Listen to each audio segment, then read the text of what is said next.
Chaque jour, d'un bout à l'autre du pays, des milliers de personnes font la différence et maintiennent le filet social en place pour aider les communautés plus vulnérables. Vous êtes sur le point de les découvrir et de plonger dans un monde où des gens qui n'ont rien d'ordinaire accomplissent des choses assurément extraordinaires. Des gens avec un cœur grand comme le monde et qui contribuent à changer le monde.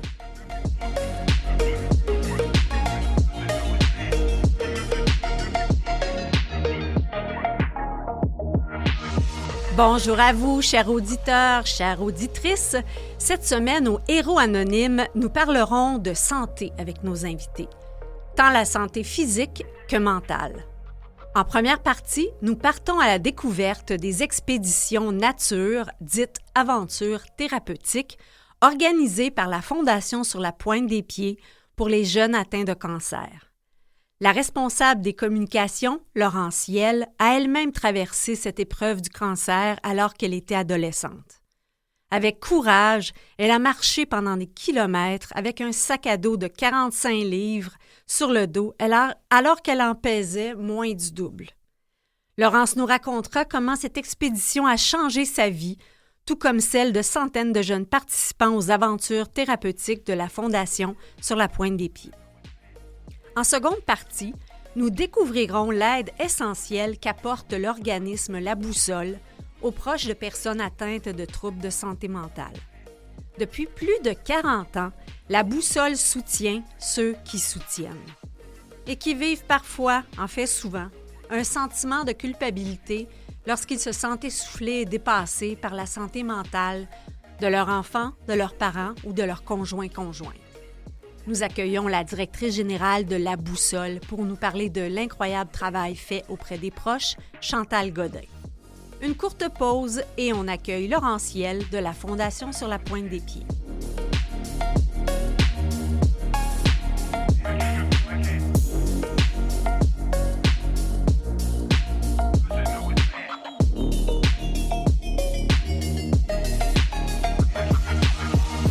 La Fondation Sur la Pointe des Pieds organise des aventures thérapeutiques pour les jeunes atteints de cancer. On dirait ici jeunes entre 14 et 39 ans. Et la responsable des communications de la Fondation, Laurence Ciel, connaît bien le sujet. Elle le connaît de l'intérieur. Bonjour Laurence. Bonjour. Je vois pas qui pourrait être une responsable des communications plus pertinente qu'une personne qui a déjà vécu la réalité des participants. Je suis tout à fait d'accord. Vous dites que ça a changé votre vie, cette expédition-là. Comment, Laurence? En fait, moi, ça m'a permis de voir le cancer comme un tremplin pour aller plus loin parce que je me dis, si c'est pas un cancer qui m'arrête, qu'est-ce qui peut m'arrêter? Ça m'a permis d'enlever toutes les limites qui pouvaient se placer devant moi puis de juste voir au-delà de l'horizon pour aller plus loin.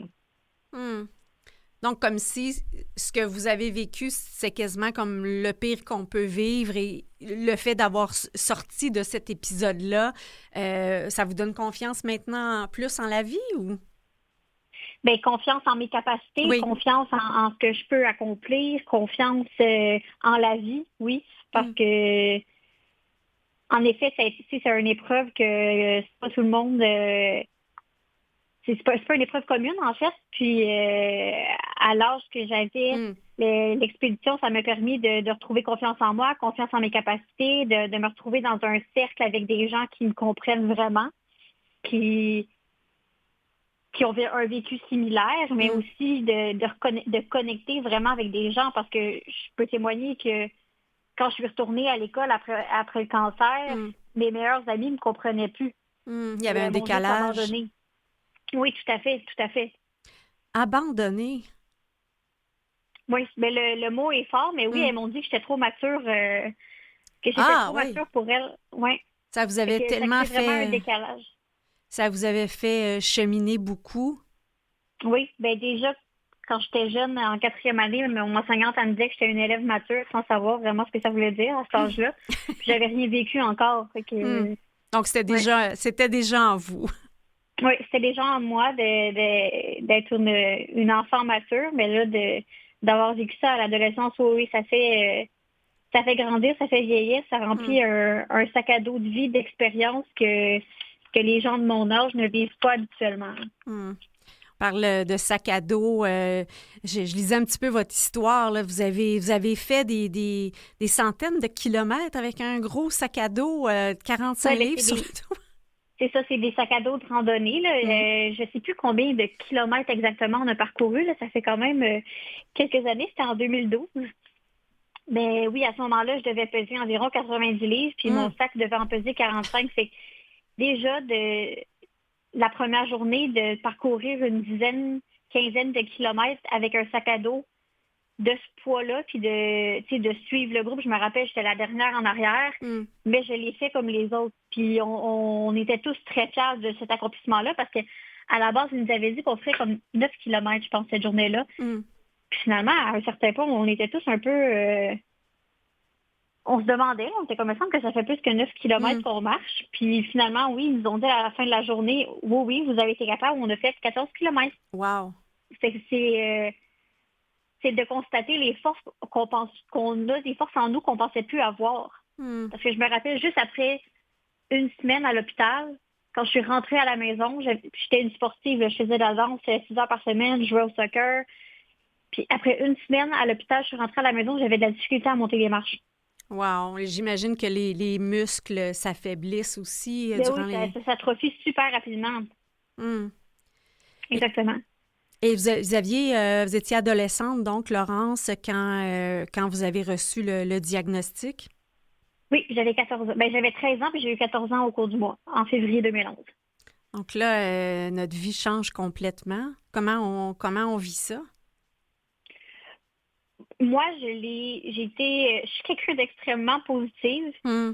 puis je me revois encore dans la salle d'urgence à Sainte-Justine, quand le médecin est rentré, puis moi, j'avais dit quand on quittait ce soir-là, on s'en allait manger au restaurant, puis je savais déjà qu'est-ce que j'allais manger, puis je l'avais dit au médecin, puis quand le médecin est rentré après que j'ai passé un scan, puis qu'on a fait des prises de sang, il est rentré, puis il m'a dit, ben Laurence, c'est pas ce soir que Hmm. tu vas aller manger au restaurant. On a trouvé que tu as une tumeur au cerveau Hmm. de 30 millimètres de diamètre. On ne sait pas si c'est bénin ou malin. Mais à 14 ans, bénin ou malin, en fait, là, j'en Ouais. avais 13, mais bénin ou malin, Ça veut pas dire grand-chose. c'est pas dans mon jargon quotidien, là. Je pense que j'avais jamais entendu ces mots-là. Hmm.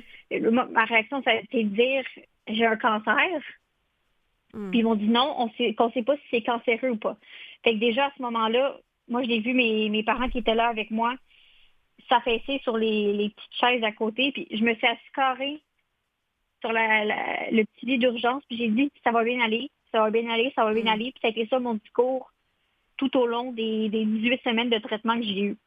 Wow. C'est que j'ai toujours été dans le positif. C'est sûr que ça m'a rattrapé quelques années après d'avoir été dans l'humour et dans le positif. À un certain point, j'ai fait comme si un peu il s'était rien passé dans ma vie parce que j'ai fini mon secondaire en même temps que tout le monde. J'ai fait école à la maison et tout ça. C'est une perfectionniste Hmm. pragmatique comme je suis. Quand vous dites ça Moi, vous a rattrapé, qu'est-ce qu'on évoque ici? ben, à un certain point, c'est sûr que quelques semaines après là, à ce moment-là, ils ne savaient pas si c'était cancéreux ou pas.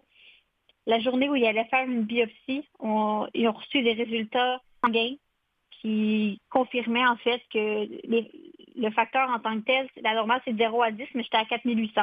Hmm. C'est qu'ils savaient que c'était cancéreux. Il n'y avait pas besoin d'aller faire une opération à la tête, ce qui était une chance comme telle, parce que c'est toujours risqué une opération au cerveau, d'accrocher quelque chose puis de causer des paralysies ou Hmm. peu importe un impact. Donc, cette journée-là, ils m'ont questionné, ils m'ont demandé, ils m'ont expliqué que c'était cancéreux, puis ils m'ont dit, si tu es d'accord, on garderait la salle d'opération pour te poser un cathéter pour faire de la chimiothérapie. Hmm. Puis moi, ma réflexion, ça a été comme, ben, qu'est-ce qu'on attend, go? On y va, on avance. Puis quelques semaines après, c'est sûr que là, C'est pas comme les enfants qui reçoivent un diagnostic, des parents avec leurs enfants qui ont 2-3 ans qui reçoivent le diagnostic de cancer. Les enfants comprennent pas ce qui se passe, Mhm. puis c'est une autre difficulté de leur imposer tous les traitements, les piqûres, toutes les douleurs. Mais là, à 14 ans, je comprenais très bien ce qui se passait parce que j'ai connu aussi des jeunes qui ont eu des cancers qui allaient à la même école que moi. Mm. Puis là, c'est sûr, la réalité m'a rattrapée à une certaine journée. Ça a été une journée particulièrement difficile de douleurs internes, de cris, de pleurs. Mais tu sais, la manière que je l'ai imagé, c'est quand on est jeunes puis qu'on va à la mer, ça nous arrive tous de se faire un peu, excusez le terme, mais se faire ramasser par une vague puis Ouais. rouler dans le fond, se faire écorcher par le sable. Mais on en ressort tous parce qu'on veut continuer à avancer puis on veut continuer à nager puis à profiter de l'océan.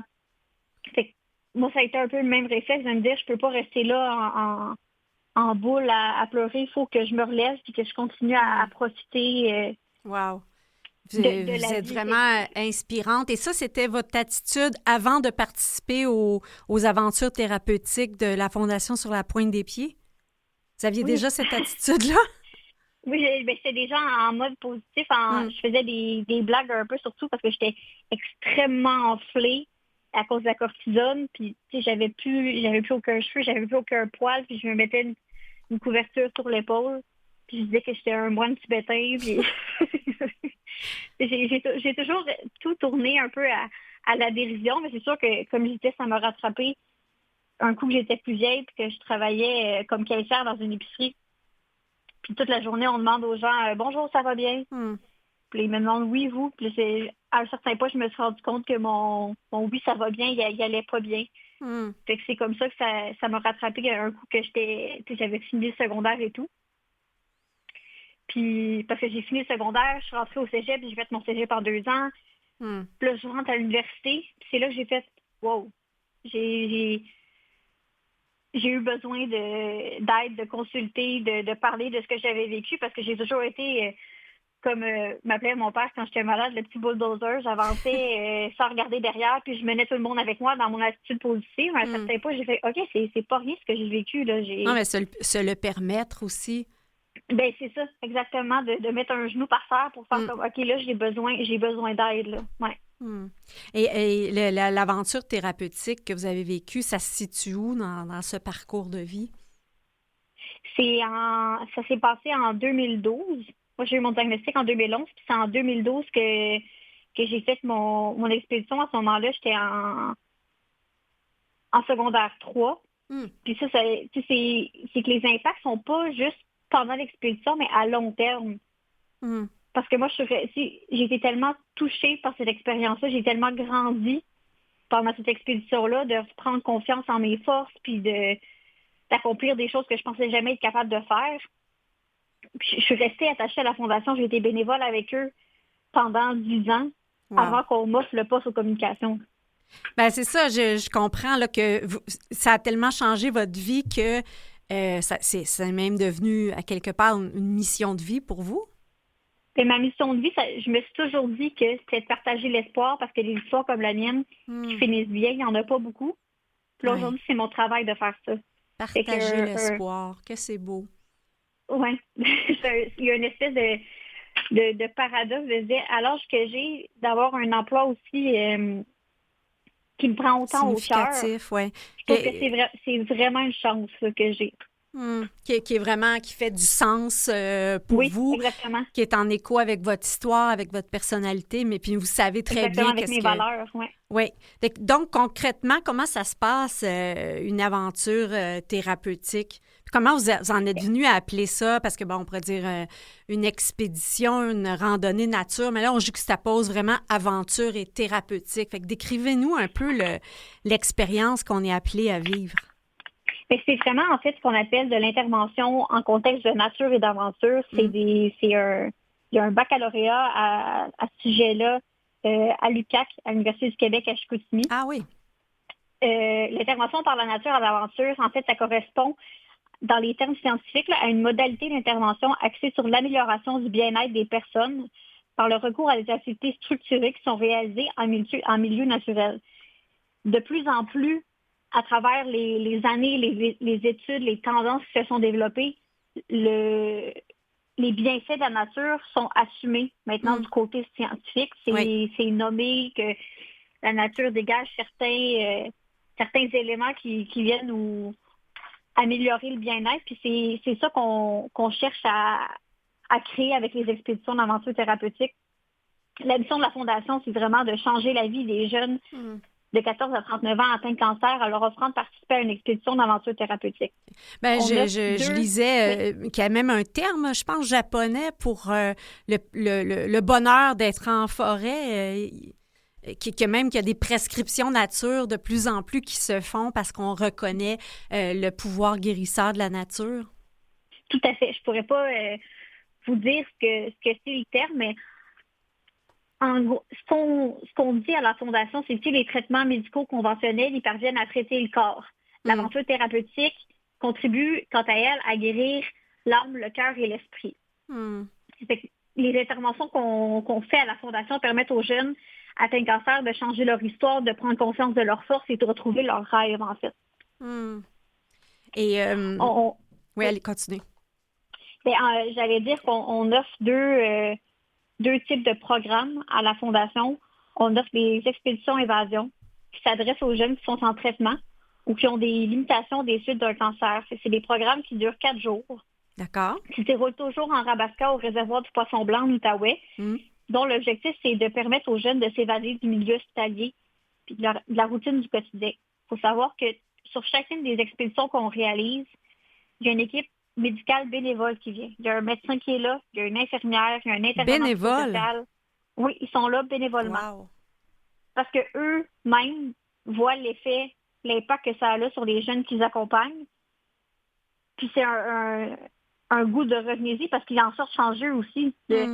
Souvent, je parle pour mon expérience, mais j'imagine les infirmières, les médecins qui traitent des patients dans les hôpitaux, ils ne les voient jamais au meilleur de leurs conditions.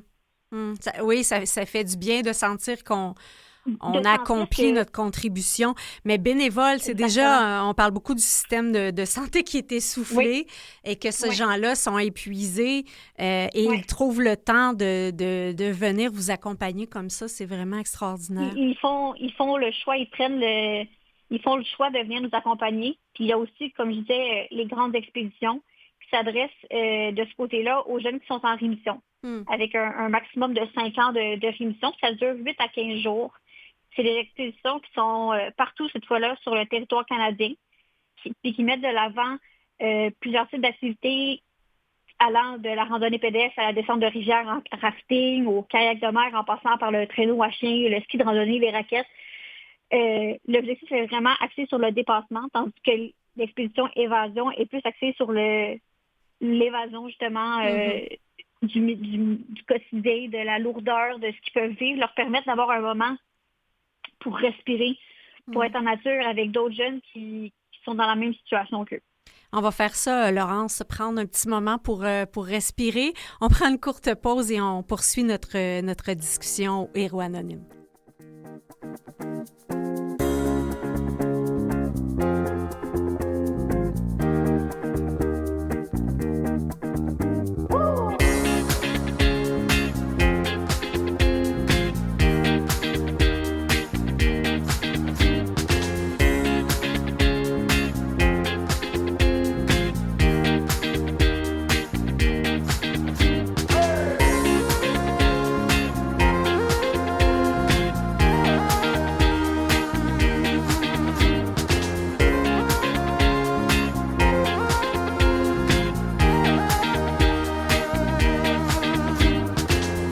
Chantal Doré au micro des Héros Anonymes. Nous sommes en discussion avec Laurence Ciel, responsable des communications de la Fondation Sur la Pointe des Pieds, qui organise des aventures thérapeutiques pour les jeunes atteints de cancer.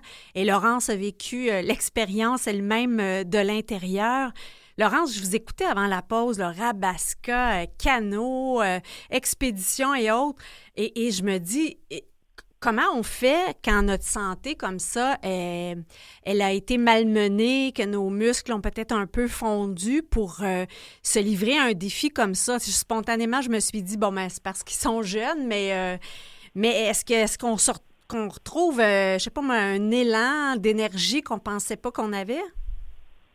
En fait, chacune des expéditions qui sont d'aventure thérapeutique qui sont réalisées à la Fondation sont adaptées aux jeunes qui y participent. Mm. C'est sûr qu'on part pas en fou. C'est pas un moule dans lequel on essaye de faire rentrer les jeunes. C'est vraiment un moule qui s'adapte aux conditions des participants qui participent à l'expédition.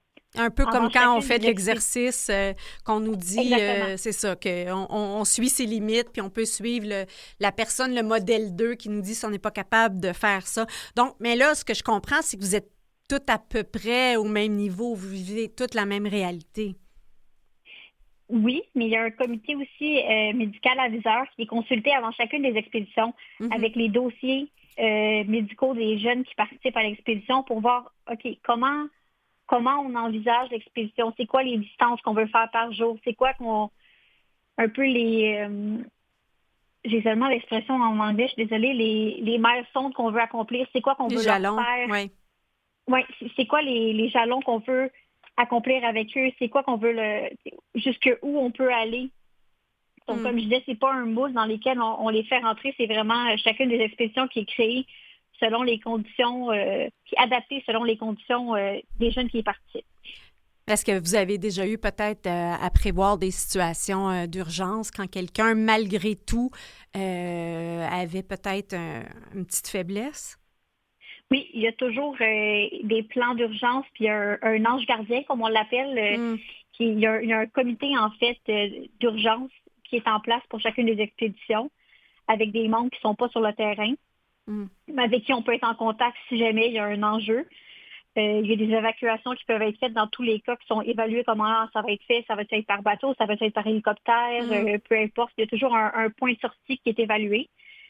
Oui, c'est des choses qui ont déjà été réalisées. Si je parle juste pour mon expédition, moi, que j'ai vécu en 2012, il y a une participante qui a été évacuée par hélicoptère parce que elle aussi, elle avait eu un cancer du cerveau. Et elle, ils l'ont opérée à la tête, puis il y a eu une paralysie, en fait, après ça, de son côté du corps. Je ne sais plus si c'était le côté droit ou gauche. Puis à un certain point, c'était rendu trop difficile pour elle de poursuivre l'aventure dans les Rocheuses canadiennes. Donc, elle a été évacuée par hélicoptère. Mais elle a été ramenée à la fin pour faire les derniers kilomètres avec nous, pour qu'elle aussi elle puisse avoir ce sentiment-là d'accomplissement, malgré la condition là, qu'il a fallu qu'on évacue. Que c'est beau de lui permettre de boucler l'aventure avec vous. Oui, exactement. J'imagine que ça doit créer des liens très particuliers entre les participants.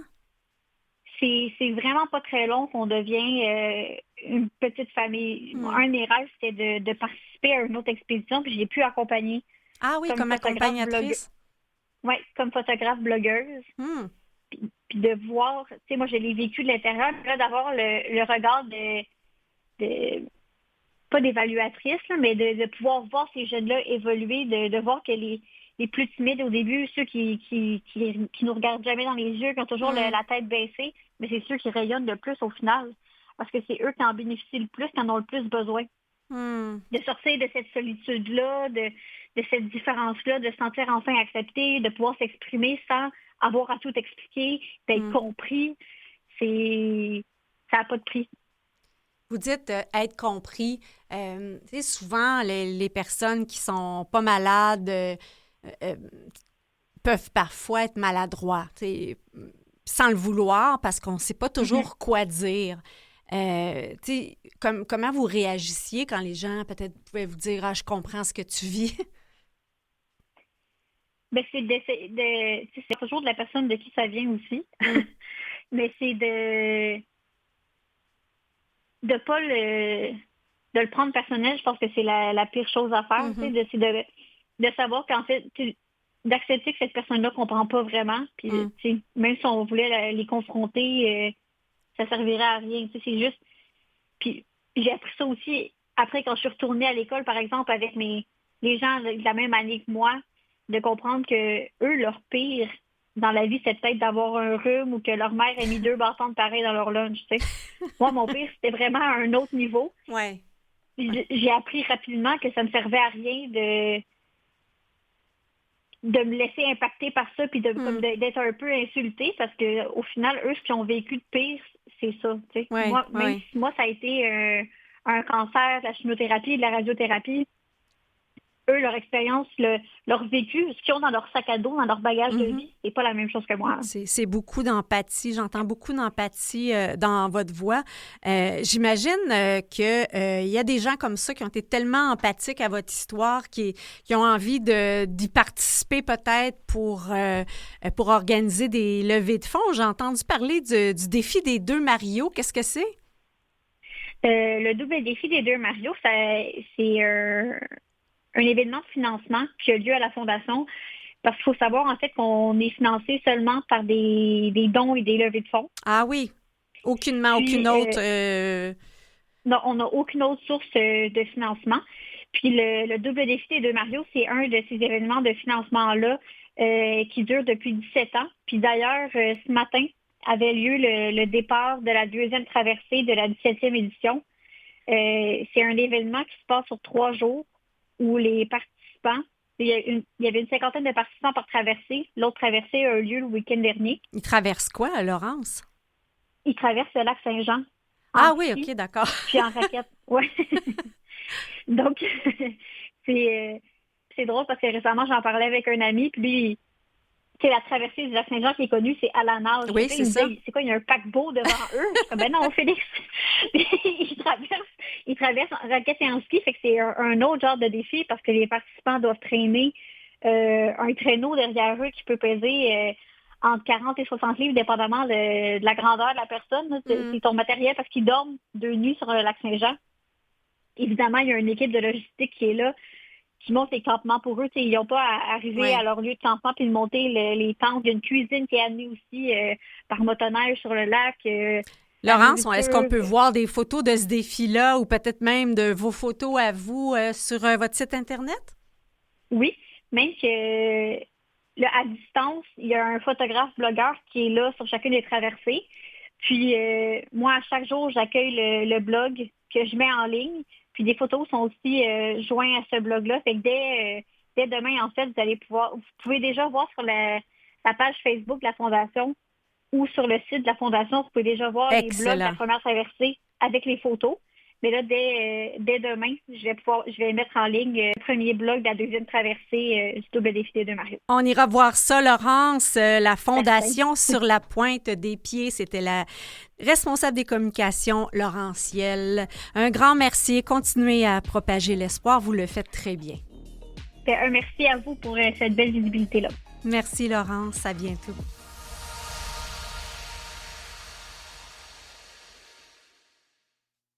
Les héros anonymes avec Chantal Doré.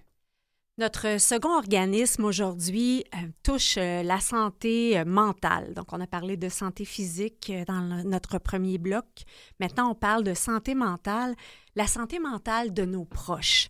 En fait, il y a l'organisme qu'on reçoit est vraiment là pour... Lorsqu'on a une personne dans notre entourage qui vit des enjeux de santé mentale, pour faire en sorte qu'on ne s'oublie pas nous-mêmes dans tout ça. Et on va parler des défis que ça représente avec la directrice générale Chantal Godin de l'organisme qui s'appelle La Boussole. Bonjour Chantal. Bonjour Madame Doré. Donc, comment vous décririez la mission de La Boussole? Bien, alors la mission de la Boussole est de soutenir les proches de personnes vivant avec des enjeux de santé mentale. Alors, on les accompagne par des suivis psychosociaux, par aussi des groupes d'entraide ou une ligne d'écoute afin de les aider pour les informer, les soutenir, les accompagner, les outiller pour améliorer leur qualité de vie lorsque l'un de leurs proches est atteint d'enjeux de santé mentale. Et est-ce qu'on fait une certaine différence sur les types d'enjeux de santé mentale? Ça va de quoi à quoi? Ben écoutez, ça va de troubles psychotiques à de l'anxiété, de la dépression. Mm. C'est quand même très large, la santé mentale. Et il faut savoir que nous, on aide les personnes qui vivent avec une personne qui a un enjeu de santé Mhm. mentale, mais sans nécessairement qu'elle soit diagnostiquée. Des fois, on a aussi des caractéristiques qui peuvent ressembler. Alors nous, on aide les personnes à aussi les identifier, ces Mm. problématiques-là.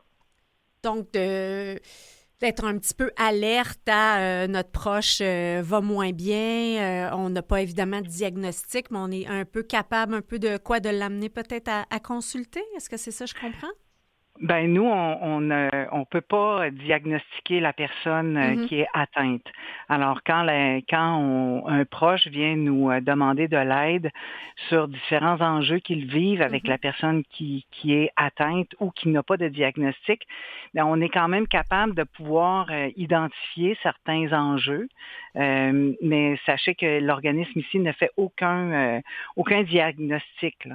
Alors, puis on n'a pas non plus la possibilité de pouvoir référer les gens vers un service Mhm. d'aide pour la personne qui est atteinte, là. On est vraiment orienté vers le proche.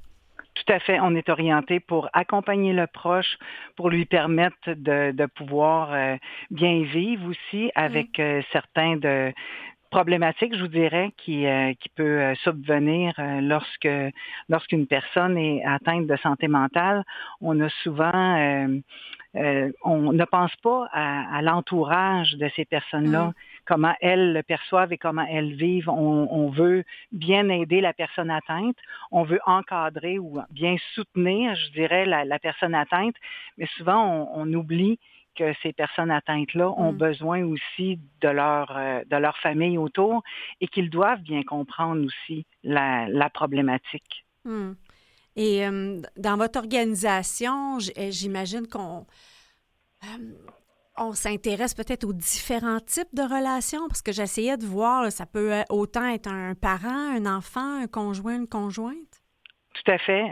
À la boussole, on a quand même des volets distincts, des volets adultes, jeunesse, puis famille aussi. Mais oui, on accompagne toutes les personnes de l'entourage. Alors, c'est très large, autant du parent que ça peut être aussi un colocataire, un Mm. voisin, même des fois des employeurs qui ont des problématiques, Mm. qui ont des gens qui vivent avec des problématiques de santé mentale et comment intervenir auprès de ces personnes-là. Alors, on est en mesure de les accompagner, de les outiller pour qu'ils comprennent aussi les enjeux, puis pouvoir bien réagir auprès des personnes qui sont atteintes.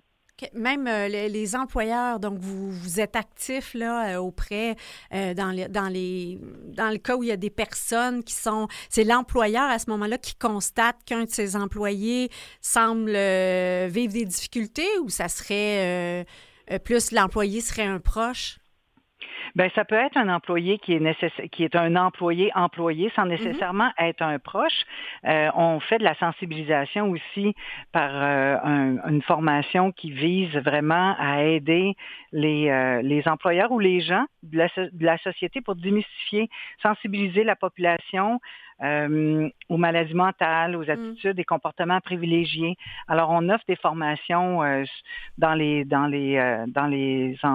groupes de travail, ou bien des fois avec on est allé aussi dans des logements sociaux avec D'accord. les HLM pour pouvoir bien aussi vivre avec ces gens-là, puis comprendre les comportements différents qui peut.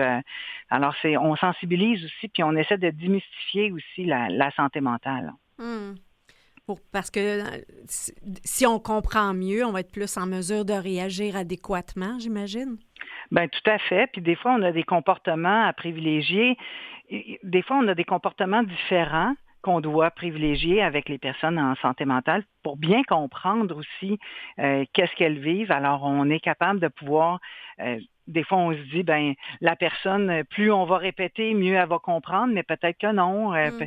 ou on va changer notre attitude ou nos façons de faire avec les personnes avec une problématique en santé mentale. Alors, c'est vraiment la formation qui est axée sur ça.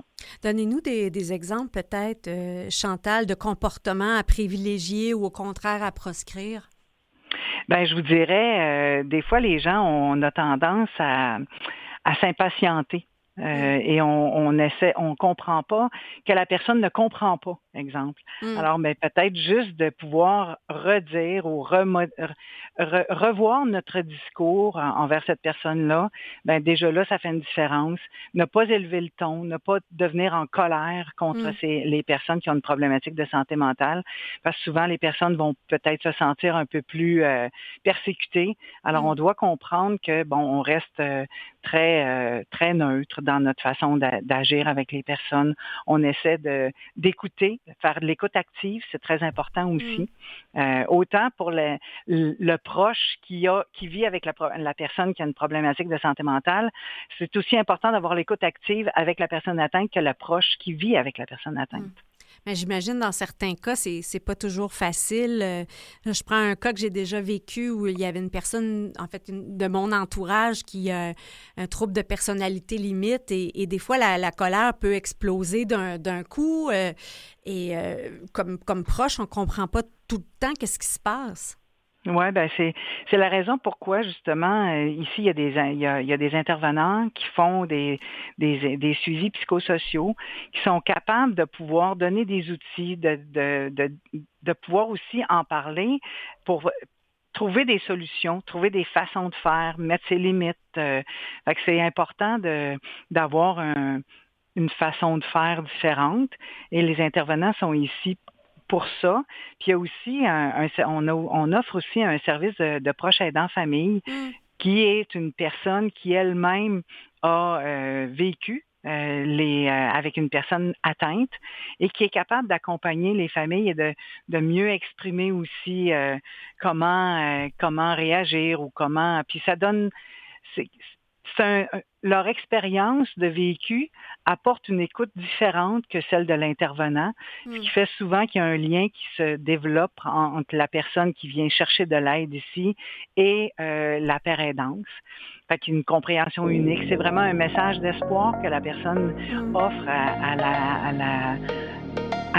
aux gens de l'entourage, là. J'aimerais ça comprendre peut-être, Chantal, les différences entre quand notre proche est notre enfant ou quand notre proche est notre parent ou encore un conjoint. Oui, ben la différence, écoutez, souvent on essaie beaucoup je vais vous donner l'exemple, quand c'est notre enfant, que notre enfant soit atteint de santé mentale ou non.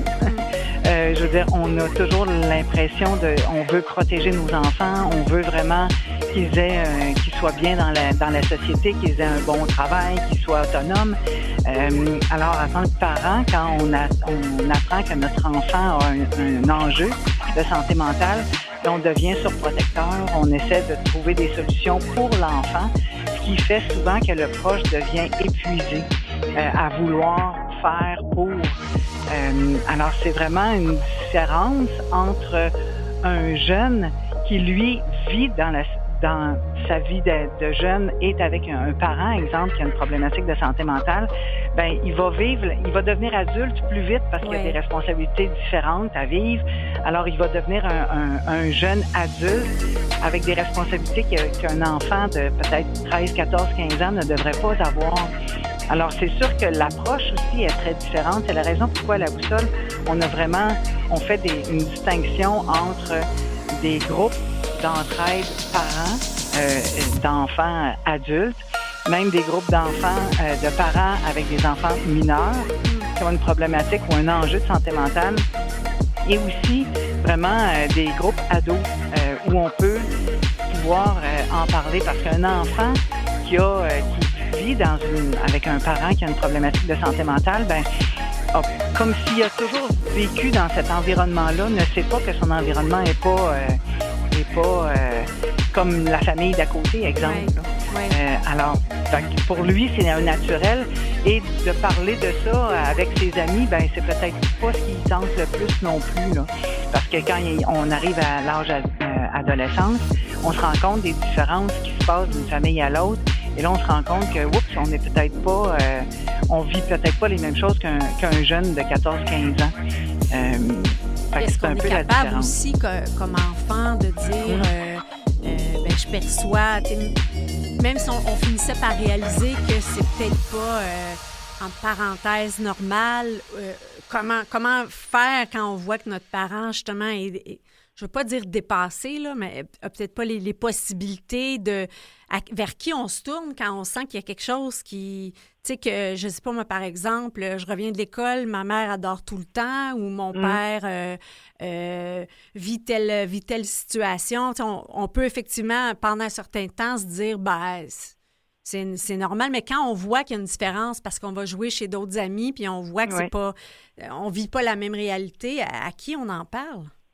Ben effectivement, à qui on en parle, c'est la raison pourquoi, à la boussole, on a quand même développé, ça fait plus de 40 ans que la boussole existe, et on a développé ce volet-là plus jeune proche qu'on appelle, et on a un agent de sensibilisation et de soutien qui va dans les écoles parler de la jeune proche aidance, qui est capable de pouvoir justement faire à travers certains ateliers et jeux pour être capable de démystifier et d'aller peut-être voir s'il y a des jeunes qui ont besoin d'aide pour pouvoir bien les référer et les accompagner ici à la boussole.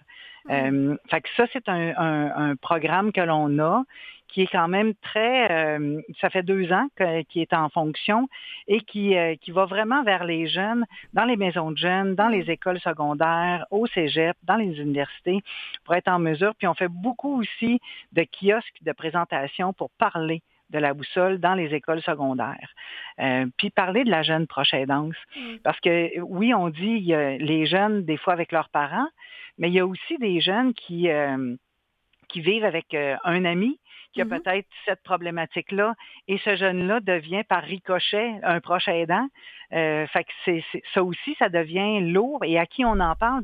Effectivement, à qui on en parle? Parce que souvent, quand on se rend compte qu'on n'a pas le même vécu que le voisin, exemple, là, on se dit, on a peut-être la honte d'en parler, la gêne, la peur, le regard de l'autre. Alors, c'est la raison pourquoi on a développé. Puis on est très présent dans les écoles pour être en mesure de pouvoir justement aller en parler et de démystifier aussi justement la santé mentale, la problématique de santé mentale. C'est quoi une maladie mentale? On a plus tendance à parler d'une maladie physique puis d'être très à l'aise avec, mais quand on parle de maladie mentale, on est très... Encore maintenant, Chantal, malgré toutes les campagnes de sensibilisation, les belles causes pour la cause et tout ça? Oui, encore aujourd'hui. Puis je vous dirais, les jeunes sont peut-être sont plus enclins qu'avant. Mais il y a encore beaucoup de parents que c'est difficile de dire que son enfant a un enjeu de santé mentale. C'est qu'est-ce que les autres vont penser de nous. Et même quand les gens veulent les proches, les parents en tant que tels, sont pas toujours ont pas facilement l'information justement sur c'est quoi la santé la maladie mentale. Lorsqu'on apprend qu'on a un cancer, exemple, on est invité et la personne qui est atteinte, on se fait dire par le médecin, c'est important, amenez votre entourage pour qu'elle puisse bien vous accompagner. Mais c'est pas ce qui se passe lorsqu'une personne est diagnostiquée avec une problématique de santé mentale. On dit pas, emmène ta famille avec toi pour qu'ils te soutiennent.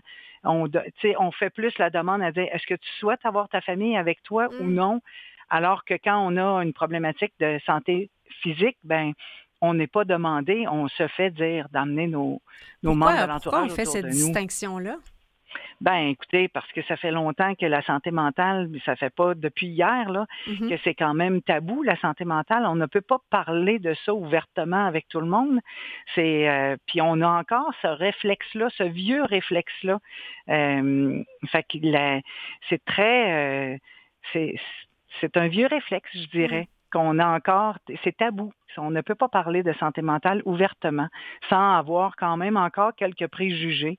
Alors, c'est encore très difficile de percer dans ce domaine-là, je vous dirais. Je vais peut-être vous poser une question délicate, mais je me pose la question, est-ce qu'il y a des communautés chez qui c'est davantage tabou et que c'est plus difficile à en parler? Écoutez, c'est sûr que avec la migration les immigrants qu'on connaît de plus en plus ici, il y a certaines cultures, je vous dirais que oui, c'est plus, mais c'est juste que c'est différent. je dirais pas que c'est plus tabou, je dirais que c'est différent. Et ça, nous, les Québécois, on doit aussi s'adapter à ça, à être ouverts aux nouvelles cultures, pour être capable de pouvoir les accompagner aussi, parce qu'ils font partie prenante de la population québécoise. Fait qu'on doit aussi être ouvert à ça et de pouvoir trouver des façons de de les accompagner. Puis de pouvoir aussi justement parler, faut s'adapter à leur culture, eux s'adaptent à la nôtre, puis il faut ensemble progresser dans dans un mieux vivre ensemble. Oui. Oui, c'est ça, tout à fait, dans le mieux vivre. Chantal, je vous propose une courte pause et on poursuit notre entretien ensuite. Merci. Merci.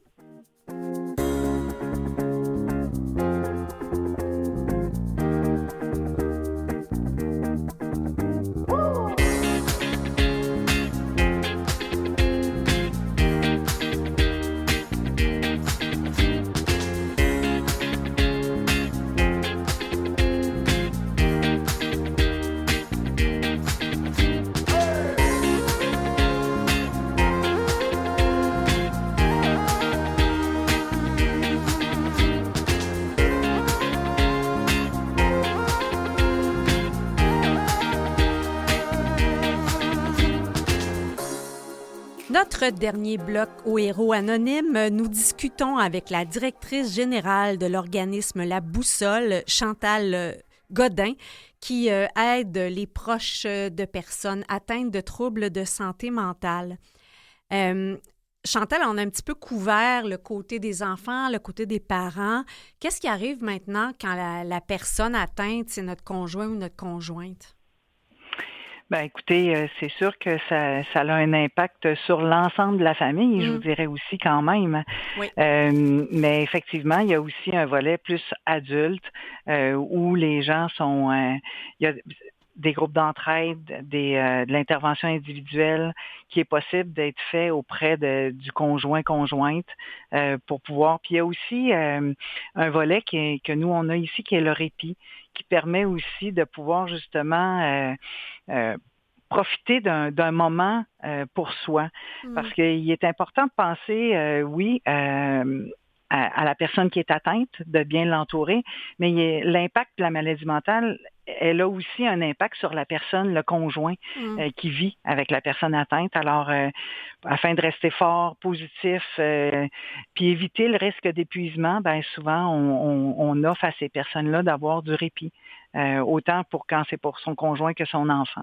Je pense que vous avez l'occasion d'offrir ça dans un bel environnement, Manoir des Augustines. Oui. Oui, c'est tout à fait. Le Manoir des Augustines, les gens ont l'opportunité d'aller soit une nuitée ou une journée au Manoir des Augustines, qui est un endroit de recueillement où il y a possibilité d'avoir des activités aussi en journée, soit il y a du yoga, il y a des activités plus de réflexion aussi. Alors, c'est un bel endroit. Puis des fois aussi, c'est aussi simple qu'une journée ou une soirée au cinéma, là, hein? Ça peut être un moment de pouvoir vivre sans culpabilité aussi, d'apprécier ce moment-là seul ou peut-être accompagné par quelqu'un d'autre, mais seul, souvent, c'est intéressant aussi. Ben, vous avez nommé le mot-clé, hein, culpabilité. J'imagine pour tous les proches aidants, c'est prendre soin de soi, ça vient avec une forme de culpabilité, alors qu'au fond, on nourrit notre batterie pour continuer à pouvoir aider. Oui, ben tout à fait. Hein. Justement, comme vous l'avez dit, les gens, les proches s'oublient souvent dans ce parcours-là. Puis il est essentiel, autant pour eux que pour la personne atteinte, de pouvoir s'offrir un moment de ressourcement puis de prendre soin de soi pour être autour, pour bien encadrer ou bien soutenir, je dirais, la personne qui est atteinte. Parce qu'il faut pas oublier, hein, la personne qui est atteinte a besoin de son entourage autour d'elle, de sa famille, elle a besoin de ce soutien-là pour être en mesure de pouvoir poursuivre son cheminement personnel à elle aussi. Alors, si la personne qui accompagne la personne atteinte s'oublie, ben à un moment donné, elle va perdre une belle ressource, là. Et si notre proche est atteint justement d'un trouble qui fait tendance est en opposition ou de dire j'ai pas besoin de toi de toute façon. C'est pas facile là, de dire bon, c'est son trouble qui fait qu'il me rejette. Comme à un moment donné, j'imagine qu'on se demande si on a atteint nos limites. Je parle d'un conjoint, entre autres, là. Conjoint. Oui, bien tout à fait. Vous avez tout à fait raison. On se remet facilement en question quand on a un conjoint ou une conjointe qui est peut-être pas avec un enjeu de santé mentale. Alors, c'est difficile aussi. Puis on peut pas toujours remettre ça sur le fait puis d'excuser le tout. Fait que, tu sais, c'est toujours à se remettre en question. Puis je pense qu'il est important à ce moment-là de soutenir le proche qui est en détresse. Tu sais, nous, c'est notre objectif là, d'aider cette personne-là qui est en détresse, de pouvoir lui redonner des points de repère aussi et qu'elle reprenne sa vie en main. Autant et de responsabiliser la personne atteinte aussi. Des fois, les personnes atteintes vont demander beaucoup, et c'est la raison pourquoi le proche va s'épuiser. Alors, on remet souvent l'importance de mettre les limites. C'est important de donner l'espace, du temps, de prendre soin de eux. C'est vraiment important. C'est la clé pour pouvoir accompagner une personne qui a une problématique de santé mentale. Mais je comprends que si vous existez et vous en parlez là, avec passion, c'est que c'est un message qui est difficile à passer ou à accepter. Oui, bien effectivement, c'est très difficile parce que on a tendance à vouloir aider et toujours vous donner plus en espérant d'avoir, tu sais, qu'en bout de ligne, ça finisse par bien finir. Hein? C'est ça qu'on se dit. Plus j'en donne, plus ça va aller mieux. Puis la personne atteinte va toujours mieux aller, mais chacun a sa responsabilité dans cet enjeu-là. Alors, chacun doit aussi être capable de pouvoir progresser et puis je répète encore, ne pas s'oublier. C'est ça le plus important, ne pas s'oublier. Et Chantal, qu'est-ce qu'on dit à notre proche si, justement, la personne atteinte nous dit tu veux partir une nuitée, tu m'abandonnes, tu m'aimes pas. Tu sais, si la personne joue justement avec cette culpabilité-là, ça doit être doublement difficile. Oui, bien effectivement, ben c'est là où la culpabilité doit être mise je dirais, parce qu'effectivement, on doit se choisir. Pour être capable d'accompagner la personne atteinte, on doit en premier lieu se choisir. Si on ne se choisit pas, on a de la difficulté à poursuivre. Alors, écoutez, on peut pas. C'est sûr et certain que c'est difficile, mais c'est des choix qui, des fois, on doit faire. Et c'est la raison pourquoi le soutien qui est offert à la boussole permet un cheminement aussi à la personne qui accompagne la personne atteinte de pouvoir justement arriver à cette étape-là. Je vous lance ça comme ça. Admettons qu'on a débuté une relation avec quelqu'un, puis on soupçonne, je sais pas moi, que soit la personne est atteinte d'un trouble de santé mentale ou qu'il y a quelque chose, puis on veut peut-être pas se rassurer, mais avoir un peu un aperçu de dans quoi je m'embarque, est-ce que je m'embarque dans ça? Est-ce que c'est le genre de problématique que votre ligne d'écoute peut entendre? Ben écoutez, c'est sûr que la ligne d'écoute est un endroit où les gens peuvent venir ventiler, je vous dirais plus, mais il n'y a pas de conseil à ce niveau-là et dire c'est vraiment plus on écoute, on est capable de partager certaines informations, mais il n'y a pas de conseil à ce niveau-là, je vous dirais. Et tout ce travail-là que vous faites, Chantal, qui sont vos partenaires financiers à la Boussole? Évidemment, notre partenaire majeur, c'est vraiment le ministère de la Santé et Services sociaux qui nous aide. On a aussi certaines fondations. Ici, il y a la Fondation Dufresne-Gauthier. Le Mouvement des Jardins est toujours un bon partenaire aussi. La Ville de Québec est un partenaire. Et évidemment, on a des membres qui sont très généreux et des donateurs. Ce sont nos moyens de financement, je vous dirais. Centraide en est un autre aussi. Donc, si on veut soutenir votre cause, on va sur votre site Internet? Oui, tout à fait. Surtout en mentionnant que nos services sont tous gratuits. Oui, on a toujours besoin de dons. Merci beaucoup, Chantal, de nous avoir parlé de la réalité des proches de personnes atteintes de troubles de santé mentale et de tout ce que la boussole peut faire pour eux. Bien, ça me fait plaisir. Merci beaucoup, Chantal Godin, directrice générale de La Boussole. Donc, vous avez vu aujourd'hui, notre thème était autour de la santé physique et mentale. Et je retiens de nos 2 entretiens l'importance de prendre soin de nous. Alors, tiens, je vous propose une belle balade nature avec nos différentes émissions. Vous les retrouverez à canalem.vuesetvoix.com et payez-vous une petite thérapie de, j'ai trouvé ça notre terme japonais, le Shirin-yoku. Donc, offrez-vous cette belle balade ressourçante et la reconnaissance, c'est toujours bon aussi pour la santé mentale. Alors, merci à Catherine Bourderon, recherchiste, Mathieu Tessier en régie et Jean-Sébastien Laliberté, chef diffusion technique. Et je vous salue, Chantal Doré au micro des Héros Anonymes. Si vous connaissez des gens qui font la différence dans leur milieu et qui se disent « Moi, j'ai vu une problématique et il fallait que j'agisse là-dessus », appelez-nous, on a envie de les entendre à ce micro et je vous donne rendez-vous la semaine prochaine pour de nouveaux Héros Anonymes. À très bientôt. Au revoir.